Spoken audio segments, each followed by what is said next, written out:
فتعال اللہ الملک الحق، ثمرہ آیات توحید، ثمرہ آیات توحید۔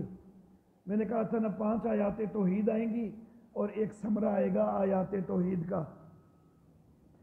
فتعال اللہ، تو پھر ثابت ہوا نا کہ اللہ بلند ہے، کہ جو سچا بادشاہ ہے۔ ولا تعجل بالقرآن، آیت تشجیع نمبر 4، آیت تشجیع نمبر 4۔ اور جلدی نہ کیجئے قرآن کو حاصل کرنے میں، اس کی وحی کے پورا ہونے سے پہلے، اور یہ دعا کیا کیجئے کہ رب زدنی علما، اے میرے رب میرے علم میں اضافہ فرما۔ اللہ اللہ سے لا تحرک بہ لسانک والی آیت اس آیت سے پہلے نازل ہو چکی تھی کہ اے نبی جب یہ قرآن نازل ہو رہا ہو تو اس وقت آپ خاموشی سے سنا کیجئے، اپنی زبان ساتھ نہ ہلایا کیجئے۔ وہ آیت پہلے نازل ہو چکی، یہ دوبارہ پھر کہا جا رہا ہے کہ قرآن کو حاصل کرنے میں جلدی نہ کیجئے۔ جلدی کرنے سے مراد یہ ہے کہ ساتھ فوراً آپ پڑھنے نہ لگ جائیے۔ تو قرآن کا ادب یہی ہے کہ جب قرآن پڑھا جائے تو پھر اس کو خاموش ہو کے سننا چاہیے، کان لگانے چاہیے۔ وَإِذَا قُرِئَ الْقُرْآنُ فَاسْتَمِعُوا لَهُ وَأَنصِتُوا، جب قرآن پڑھا جائے تو اس کے اوپر کان لگاؤ اور خاموش ہو جاؤ۔ یہ قرآن حکیم کا ادب ہے۔ تو امام جس وقت نماز کے اندر قرآن پڑھ رہا ہے تو نبی اکرم صلی اللہ علیہ وآلہ وسلم نے جب یہ ارشاد بھی فرما دیا ہے کہ من کان لہو امام فقراۃ الامام لہو قراۃ، کہ جس کا کوئی امام ہو تو امام ہی کی قرات اس مقتدی کی قرات بھی بن جاتی ہے۔ تو نبی اکرم صلی اللہ علیہ وسلم کے فرمان کے اوپر پورا اعتماد ہونا چاہیے اور بندے کو خود سے قرات شروع نہیں کر دینی چاہیے، نہ فاتحہ کی اور نہ ہی کوئی اور۔ امام کی قرات مقتدی کی قرات کے لیے کافی ہے۔ پھر ایک سوال پیدا ہوگا کہ جو سری نمازیں ہیں تو وہاں پر تو امام کی قرات سنائی نہیں دیتی، لیکن نبی قسم کا جو فرمان ہے نا تو وہ جہری اور سری دونوں نمازوں کے لیے عام ہے۔ نبی اکرم صلی اللہ علیہ وسلم نے یہ نہیں کہا کہ من کان لہو امام وقرات یسمعون تسمعون، کہ اس کی قرات تم سن رہے ہو، ایسا کچھ نہیں کہا، بلکہ بس کہا کہ جس کا بھی کوئی امام ہے اس کی قرات مقتدی کی قرات ہو گئی۔ اور قرات ہے نماز میں فرض ہے نا، قرات نماز میں فرض ہے۔ ہم جب اکیلے بھی نماز پڑھے تو قرات فرض ہے نا، تو ہم اکیلے جب پڑھتے ہیں تو پست آواز سے پڑھتے ہیں نا، اور وہ بھی قرات ہی ہوتی ہے۔ لوگ سمجھتے ہیں کہ قرات اس کو کہتے ہیں جو اونچی آواز سے ہو، پست آواز سے بھی پڑھیں تو ہمارا فرض ادا ہوتا ہے نا۔ تو قرات پڑھنے کو کہتے ہیں بے شک وہ اونچا ہو بے شک پست ہو۔ تو نبی صلی اللہ علیہ وسلم نے فرمایا کہ قرات الامام، امام کی قرات خواہ وہ اونچی ہے یا پست ہے وہ تمہاری بھی بن گئی۔ تو پھر پست بھی قرات ہو رہی ہے امام کی، تب بھی نبی صلی اللہ علیہ وسلم کے فرمان پر پورا اعتماد ہونا چاہیے۔ اللہ اللہ۔ اور یہ جو حدیث مبارکہ ہے یہ اس کے متعلق ہے، جس وقت ہم یہ پیش کرتے ہیں نا تو کچھ لوگوں نے ایک رٹا لگایا ہوتا ہے کہ جی اس کی سند میں جابر جوفی ہے، اور جابر جوفی وہ بندہ ہے کہ جس کے متعلق آپ کے اپنے امام ابو حنیفہ نے کہا کہ میں جابر جوفی سے بڑھ کر جھوٹے بندے سے آج تک نہیں ملا۔ تو جو اتنا بڑا جھوٹا بندہ ہے جس کے متعلق آپ کے اپنے امام صاحب نے کہا ہے کہ وہ بہت بڑا جھوٹا ہے، میں اتنے بڑے جھوٹے سے کبھی بھی نہیں ملا، تو اس کی روایت کو آپ کیسے لے لیتے ہیں؟ ہم موتا امام محمد سے، فتح القدیر سے ان کے سامنے رکھ دیتے ہیں، دیکھو کدھر ہے جابر جوفی، تو جابر جوفی کہیں ہے ہی نہیں اس میں۔ اصل معاملہ یہ ہے کہ یہ حدیث آئی ہے کئی کتابوں میں، موتا امام محمد میں بھی آئی ہے، فتح القدیر میں بھی موجود ہے، اور سنن ابن ماجہ میں بھی ہے۔ اب اتفاق کی بات یہ کہ سنن ابن ماجہ کے اندر جو سند آئی ہے نا اس میں ہے جابر جوفی، لیکن اب ایک حدیث جو ہے اگر دوسری طرف صحیح سچے راویوں سے، قوی راویوں سے بھی آ رہی ہو اور دوسری طرف ایک جھوٹا جو ہے نا وہ بھی اس کو روایت کر دے تو کیا اس کو رد کر دیا جائے گا؟ جب دوسری طرف سچے راوی کبھی راوی بھی اس کو روایت کر رہے ہیں تو اگر ایک جھوٹے کے روایت کرنے سے حدیث کو ترک کر دینا ہو نا تو پھر تو جو منکرین حدیث ہے نا ان کے لیے بڑی آسانی ہو جائے گی. وہ ہر سند ہر حدیث کے اندر کہیں نہ کہیں سے کوئی نہ کوئی تو ڈھونڈ لیں گے کہ فلاں کتاب میں یہی جو حدیث آئی ہے اس میں فلاں راوی ضعیف موجود ہے تو باقی ساری سندیں بھی پھر ضائع ہو جائیں. تو ایسا نہیں ہے. یہ حدیث یقین جانیے کہ خود ان کے علماء کو بھی اچھی طرح معلوم ہے کہ یہ صحیح حدیث ہے. ان کے علماء کو بھی اچھی طرح معلوم ہے, کوئی ان کو ڈاؤٹ نہیں ہے. صرف عوام کو جو ہے نا وہ بیوقوف بنا دیتے ہیں کہ جی جابر جوفی ہے, وہ صرف سنن ابن ماجہ کی روایت میں ہے, فتح القدیر میں کوئی نہیں, موطا امام محمد میں کوئی نہیں. میں کیسے کہہ رہا ہوں کہ ان کے مولویوں کو کوئی ڈاؤٹ نہیں ہے؟ میں دلیل کے ساتھ بات کرنے کا عادی ہوں, بغیر دلیل کے بات نہیں کروں گا. سورہ فاتحہ کے علاوہ باقی قرات نہیں نہ کرتے. کس وجہ سے نہیں کرتے؟ اسی حدیث کی وجہ سے. تو باقی قرات کے متعلق اسی حدیث کی وجہ سے ان کا فتویٰ ہے کہ باقی قرات نہیں کرنی. تو پھر وہ اس حدیث کو صحیح مانتے ہیں تو تب فتویٰ ہے نا. تو جب حدیث کو صحیح مانتے ہیں تو پھر یہ کیا انصاف ہے کہ ایک جگہ تو اسی حدیث کو صحیح کہیں اور دوسری جگہ پہ ہمارے مقابلے میں کہیں کہ جی آپ کے امام صاحب نے جابر جوفی کے متعلق یہ کہا ہے. تو یہ صرف لوگوں کو بیوقوف بنانے والی بات ہے. ان کے علماء اچھی طرح جانتے ہیں کہ یہ بالکل صحیح حدیث ہے اور اس کے اوپر وہ عمل بھی کرتے ہیں, لیکن عمل کرتے ہیں سورہ فاتحہ کے علاوہ باقی قرات میں. سورہ فاتحہ میں بھی بھائی عمل کر لو, کیوں نہیں کرتے ہو؟ نبی اکرم صلی اللہ علیہ وسلم کے فرمان ہے تو فرمان کے اوپر پورا اعتماد کیوں نہیں کرتے؟ باقی ساری قرات میں اعتماد کر لیتے ہو, سورہ فاتحہ میں اعتماد کرنے میں تمہیں کیا مسئلہ بن جاتا ہے؟ اللہ اللہ. تو نبی اکرم صلی اللہ علیہ وآلہ وسلم تو آپ کو یہ حکم دے دیا گیا کہ لا تحرک بہ لسانک لتعجل بہ, کہ اس کے ساتھ زبان نہیں ہلانی کہ آپ اس کو جلدی لیں. وہاں پر بھی تعجل بہ کے لفظ ہے نا, تو وہ زبان ہلانے کے لیے ہی جو ہے وہ جلدی کا لفظ استعمال کیا گیا ہے. تو یہاں پر بھی ہے ولا تعجل بالقرآن. تو ممکن ہے کہ بے خیالی میں اس آیت کے نازل ہونے کے باوجود کبھی نبی اکرم صلی اللہ علیہ وسلم کی زبان پھر کو تھوڑا ہل گئی ہو تو یہ دوبارہ تاکید آ گئی, یا پھر یہ کہ اس حکم کو گزرے چونکہ ایک عرصہ گزر چکا تھا تو اس لیے دوبارہ یاد دہانی کے لیے کہ کہیں یہ جو ہے دوبارہ کوئی ایسا کام ہو نہ جائے تو پھر جو ہے تو دوبارہ سے ایک دفعہ تلقین کر دی گئی. وَلَا تَعْجَلْ بِالْقُرْآنِ, قرآن کے اندر جلدی نہ کیجیے اس کو لینے میں, اس سے پہلے کہ اس کی وحی آپ پر پوری ہو, اور کہیے کہ اے میرے رب میرے علم میں اضافہ فرما. عالم الغیب اگر کوئی ہو, اس کے پاس کلی علم ہو, اس کے علم میں کوئی کمی ہی کوئی نہ ہو پہلے ہی, تو کیا پھر کوئی اضافہ ہو سکتا ہے؟ اضافہ تو تب ہوگا نا کہ پہلے کوئی کمی ہوگی. تو اللہ تو سکھلا رہے ہیں اپنے نبی اکرم صلی اللہ علیہ وسلم کو کہ آپ دعا کیجئے کہ میرے علم میں اضافہ ہو. تو پتہ چلا کہ نبی وسلم کو کلی علم حاصل کوئی نہیں, کلی علم پہلے ہی موجود ہو تو پھر تو یہ دعا سکھانے کا فائدہ ہی کوئی نہیں ہے. وَلَقَدْ عَهِدْنَا إِلَىٰ آدَمَ, اور ہم نے اس سے پہلے آدم علیہ السلام کو ایک تاکید کی. فَنَسِيَ, ان سے بھول ہو گئی. وَلَمْ نَجِدْ لَهُ عَزْمًا, ہم نے ان کے اندر پختگی نہ پائی. پیچھے موسیٰ علیہ الصلوٰۃ والتسلیمات کا قصہ ذکر کیا گیا ہے کہ بھائی ان کی طرح شجاعت کے ساتھ مسئلہ بیان کریں اور کوئی کمزوری نہیں آنی چاہیے. یہاں اب حضرت آدم علیہ الصلوٰۃ والتسلیمات کا قصہ ذکر کیا کہ دیکھو ان کو ایک تلقین کی گئی تھی کہ اس درخت سے نہیں کھانا, لیکن ان سے بھول ہو گئی.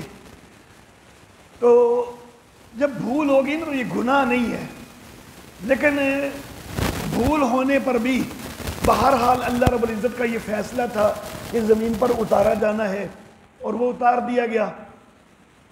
پختگی ان میں نہ پائی, ان میں عزم نہ پایا, تو تم حضرت آدم علیہ السلام کی طرح بھول کی طرف نہ جانا, عدم عزم کی طرف نہ جانا, بلکہ موسیٰ علیہ السلام کی طرح شجاعت کے ساتھ بیان توحید کرنا۔ وَإِذْ قُلْنَا لِلْمَلَائِكَةِ اسْجُدُوا لِآدَمَ، اور جب ہم نے فرشتوں سے کہا کہ آدم علیہ السلام کو سجدہ کرو، انہوں نے سجدہ کیا سوائے ابلیس کے، اس نے انکار کیا۔ ہم نے کہا اے آدم بے شک یہ آپ کا دشمن ہے اور آپ کی بیوی کا بھی، پس یہ آپ کو نکال نہ دے جنت سے، پھر تو آپ مشقت میں پڑ جائیں گے۔ اگر جنت سے نکال دیے گئے، یہاں پر تو بڑی نعمتیں مل رہی ہیں، پھر خود کھیتی باڑی وغیرہ کرنی پڑے گی، خود سارا کچھ جو ہے وہ حاصل کرنا پڑے گا، بڑی مشقت مل جائے گی۔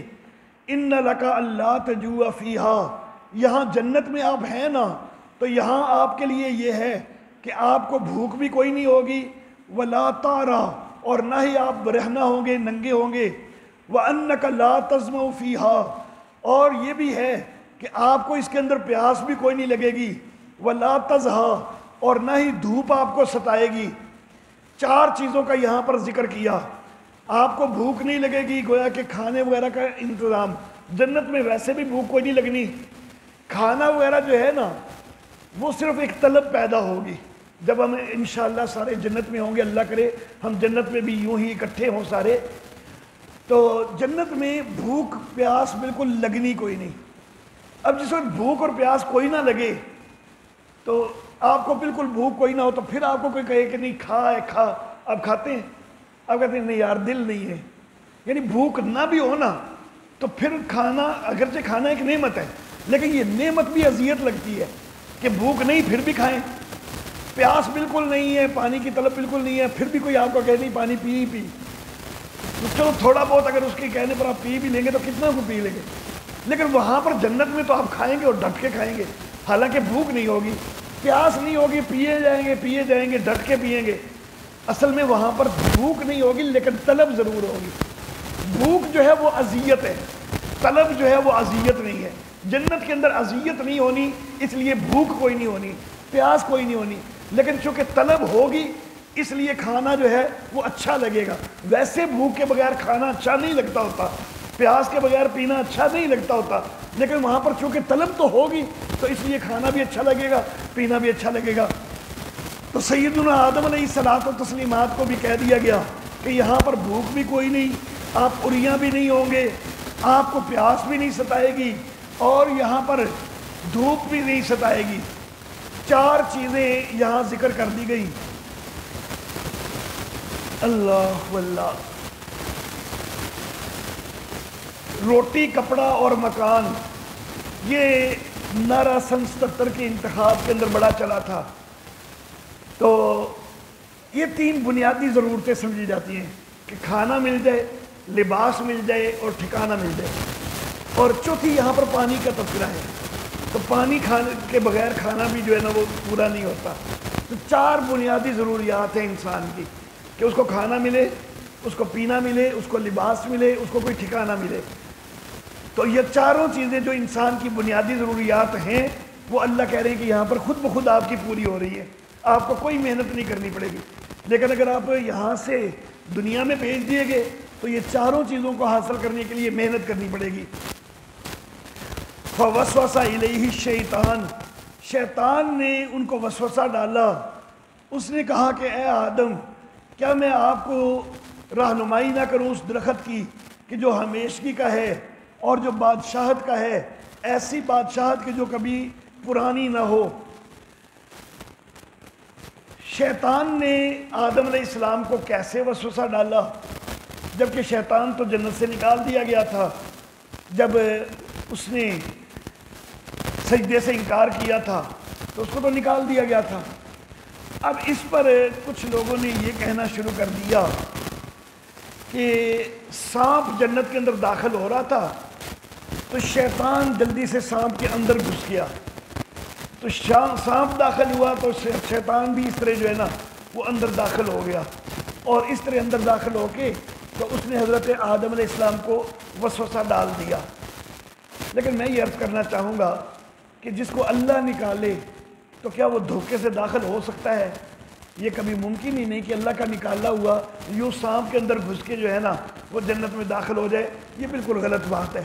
یہ تورات کا ایک بیانیہ ہے جو کہ تحریف شدہ چیز ہے، تو اس کے اندر جو ہے وہ اسرائیلی روایتوں پر اعتماد کر کے تو یہ چیز لے لی ہمارے مفسرین نے بھی، یہ بالکل غلط بات ہے۔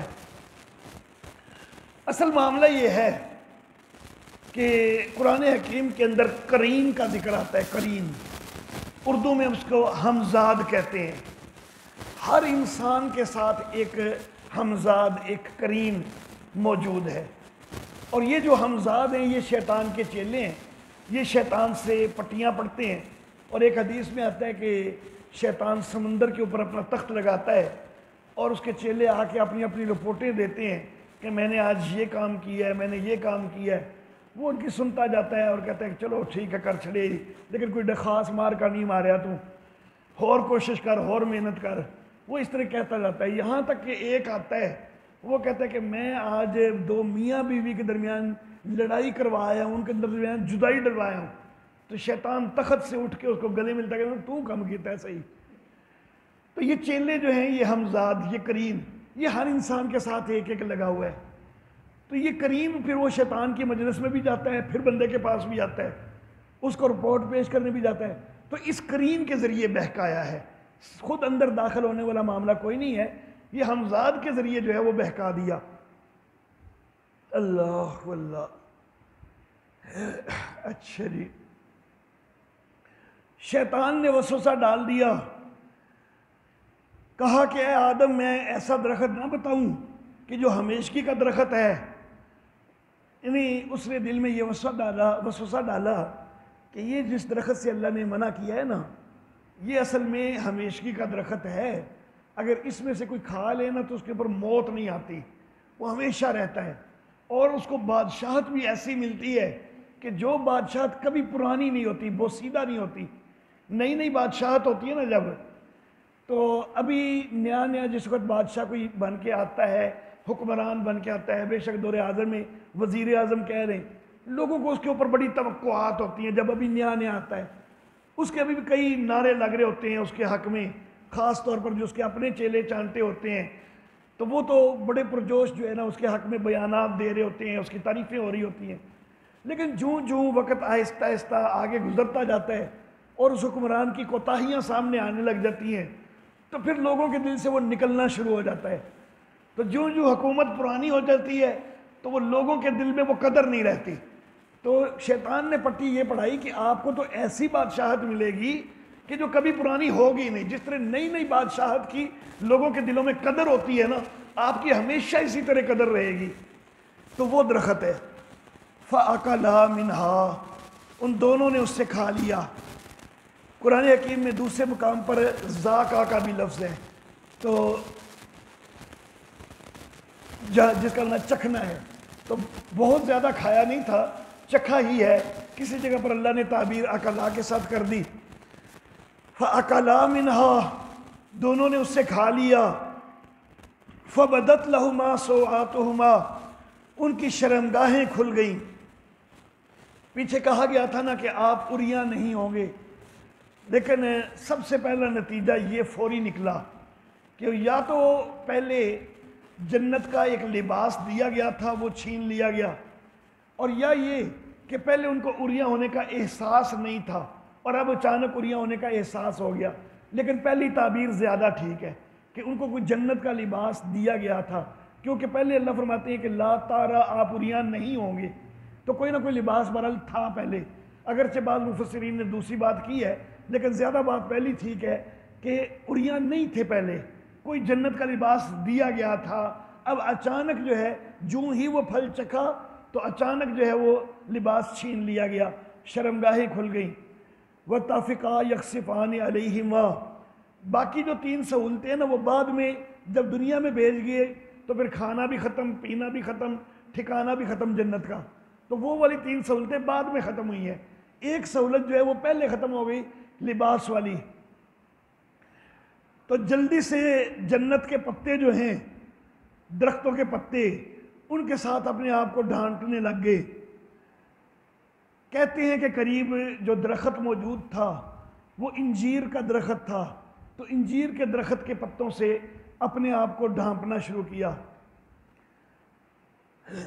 سورہ 3 ہے نا، تو اس میں اللہ رب العزت نے انجیر کی قسم کھائی ہے، والتین والزیتون وطور سینین وہذا البلد الامین، قسم ہے انجیر کی اور زیتون کی اور طور سینا کی اور اس امن والے شہر کی۔ تو بظاہر دو پھلوں کی قسم ہے اور دو علاقوں کی قسم ہے، لیکن اگر تھوڑا سا گہرائی میں جائیں نا تو یوں لگتا ہے کہ یہ تاریخ انسانیت کے 4 اہم ترین ادوار کی قسم ہے۔ میں نے ابھی بتلایا نا کہ انجیر کا درخت تھا قریب، تو والتین سے اصل میں اس دور کی یاد ہے، اور وہ زیتون جو ہے جس وقت حضرت نوح علیہ الصلوۃ والتسلیمات کشتی میں ہیں، اب ساری زندگی کشتی میں تو نہیں گزارنی تھی، تو دیکھنا تھا کہ کہیں کوئی خشکی ہوئی ہے کہ نہیں ہوئی۔ تو نوح علیہ السلام نے پہلے ایک کوا اڑایا کہ شاید یہ کوئی خشکی کی خبر لے کے آئے، لیکن کوا تو گیا تو وہ انتظار کرتے رہے، واپس نہیں آیا۔ پھر ایک فاختہ کو اڑایا، تھوڑی دیر بعد فاختہ جو ہے زیتون کی ایک تازہ شاخ لے کے وہ واپس آئی۔ اس سے پتہ چلا کہ جس طرف سے یہ آئی ہے ادھر کوئی زیتون کا تازہ پودا نکلا ہے، کیونکہ یہ شاخ جو ہے یہ تازہ ہے اور تازہ شاخ تازہ پودے پر ہی اگتی ہے، تو پانی سارا کہیں سے ہٹا ہے تو تب وہاں پر کوئی تازہ پودا ہو گیا ہے۔ تو کشتی کا رخ ادھر کیا گیا تو وہاں پر جودی پہاڑ کے اوپر جو ہے وہ ٹھکانہ مل گیا۔ تو زیتون کا لفظ جو ہے وہ اس دور کی یاد دلاتا ہے، طور سینا کا وہ حضرت موسیٰ علیہ السلام کے دور کی یاد دلاتا ہے، وہ تو بڑا واضح ہے، اور بلد الامین مکہ شہر کی قسم تو وہ نبی اکرم صلی اللہ علیہ وسلم کے دور کی قسم ہوگی۔ تو گویا کہ وہ تاریخ انسانیت کے 4 اہم ترین ادوار کی قسم بنتی ہے اگر تھوڑا سا غور کیا جائے۔ اللہ اللہ، پٹھان والا غور بھی تھوڑا جاتا انداز دئیے۔ وہ پٹھان نے ترجمے کے ساتھ سورت پڑھ لی، سورہ 3، تو ترجمہ پڑھا تو وہ 3 قسم انجیر کی، کہتے ہیں ہاں کھوچا اللہ نے انجیر کا قسم کھایا ہے، یہ انجیر کیسا ہوتا ہے ذرا دیکھو تو صحیح۔ بازار گیا، انجیر کا پتہ کیا، انجیر مل گئی، اس کو کھایا، وہاں اللہ نے بڑا پیارا قسم کھایا ہے، بڑا مزے کا قسم کھایا ہے۔ پھر آگے اس نے پڑھا والزیتون، قسم ہے زیتون کی، اس نے کہا اللہ نے انجیر کا قسم کھایا، انجیر بڑا مزے کا تھا، اللہ نے زیتون کا قسم کھایا، میں زیتون کو بھی چکھتی ہوں۔ پٹھانوں مؤنث ہی بول دیتے نا، میں زیتون کو بھی چکھتی ہوں۔ اب بازار گیا، زیتون پتہ کیا، مشکل سے ملا، لیکن کھایا تو سخت کڑوا ہوتا ہے وہ، کہتے ہیں ہائے کھوچا اللہ نے اس کا چکھے بغیر ہی قسم کھا لیا۔ تو تسی چکھے بغیر نہ قسم کھایا جے کبھی۔ اچھا جی،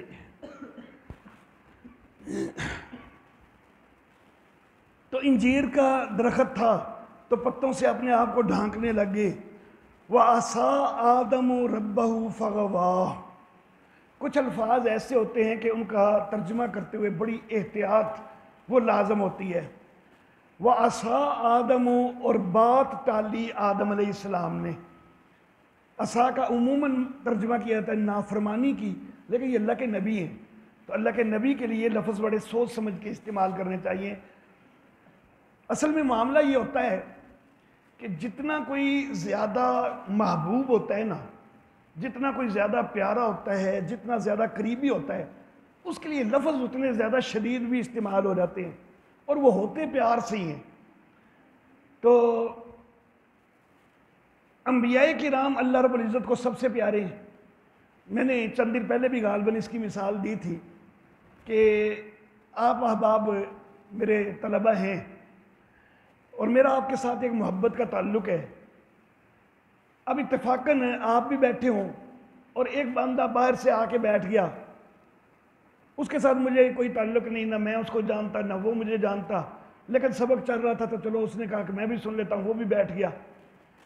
اب اگر میں اس کو کہوں کہ یار مجھے پیاس لگی ہے پانی لا دو، اور وہ سنی انسنی کر کے بیٹھا رہے، نہ اٹھے، دوسری طرف آپ میں سے میں کسی کو کہوں کہ پانی لا دو اور آپ بھی سنی انسنی کر کے بیٹھے رہے، تو ظاہر بات ہے کہ میں اس کو تو کچھ بھی نہیں کہوں گا، لیکن آپ کے لیے لفظ میرے شدید ہو سکتے ہیں۔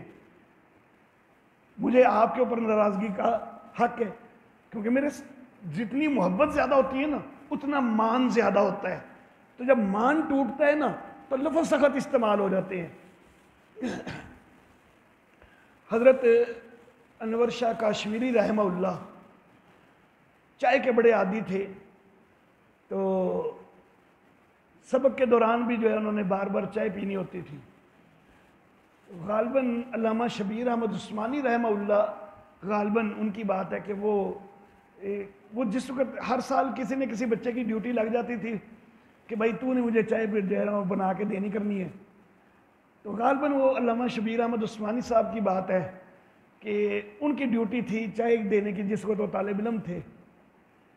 تو حضرت انور شاہ کشمیری جو ہے نا وہ اسی چیز کو یوں بیان کرتے تھے کہ مجھے ہوتی ہے چائے کی طلب بڑی سری، تو اب یہ شبیر احمد اگر تھوڑا لیٹ کر دے تو میں اس کو کہوں گا مجھے مارنا ہی، حالانکہ مجھے پتا ہے کہ اس کا مجھے مارنے کا تو کوئی ارادہ نہیں، یہ تو مجھ سے محبت رکھتا ہے، تو میں کہوں گا تو لفظ شدید استعمال، تو مجھے مارنا چاہتا ہے، چاہ نہیں لے آندا پیا۔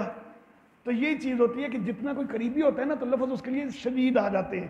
نبی اکرم صلی اللہ علیہ وسلم کے لیے بھی آگے نا آباسا و تولا ان جاءہ العامہ، تیوری چڑھائی اور منہ پھیرا، حالانکہ نبی صلی اللہ علیہ وسلم آپ کا اخلاق ایسا تھا کہ آپ نے کبھی تیوریاں نہیں چڑھائیں، لیکن صرف دل میں ایک خیال آیا تھا کہ یہ نہ آتا تو بہتر تھا، تو تنبیہ اتنی شدید لفظوں سے آ گئی۔ تو اسی طرح یہاں پر بھی لفظ عصا آدم، جس کا عموماً معنی یہ کہ آدم نے نافرمانی کی، لیکن ہم وہ اللہ رب العزت تو جو مرضی کہیں، وہ اللہ کے نبی ہیں، اللہ کے محبوب ہیں، لیکن ہمیں ترجمہ کرتے ہوئے جو ہے وہ بڑا احتیاط سے ترجمہ کرنا ہوگا۔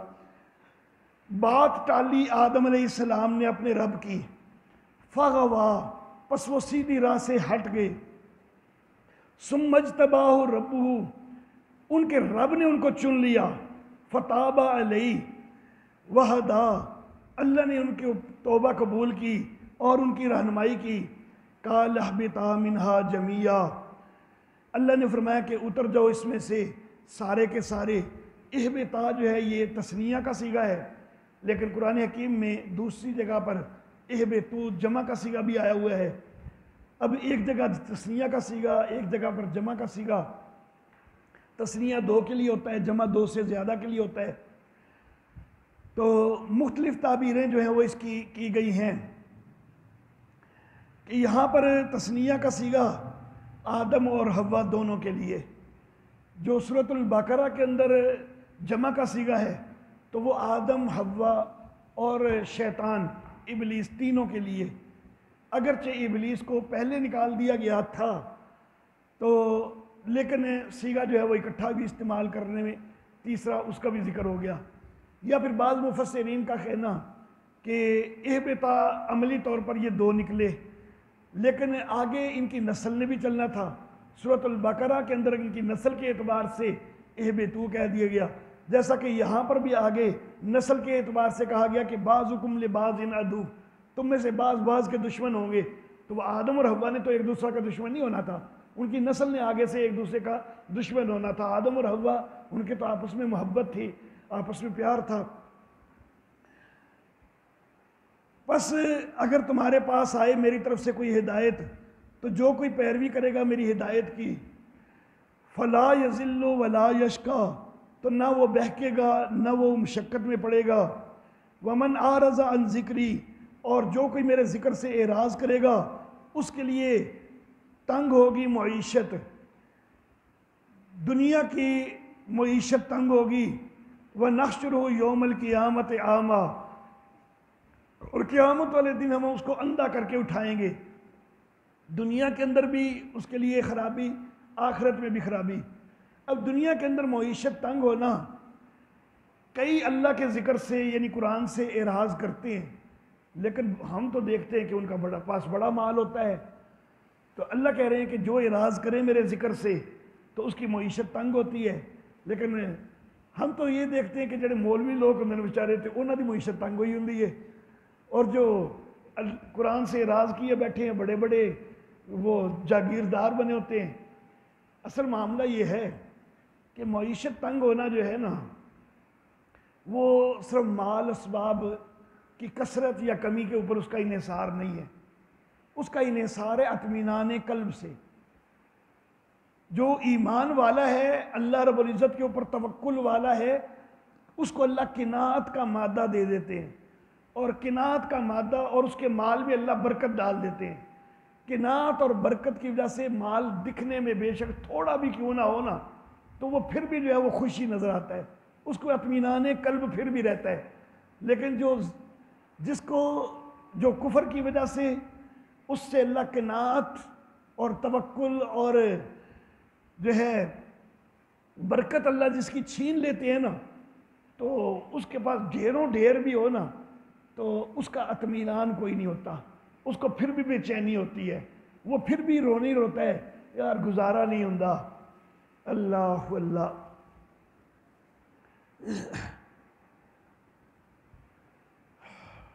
میں کہا کرتا ہوں کہ اگر اس وقت ہم دیکھیں نا تو سب سے کم تنخواہیں اگر ہمارے معاشرے میں نظر آئیں گی نا, مزدور سے بھی کم, تو وہ مولوی حضرات کی نظر آئیں گی.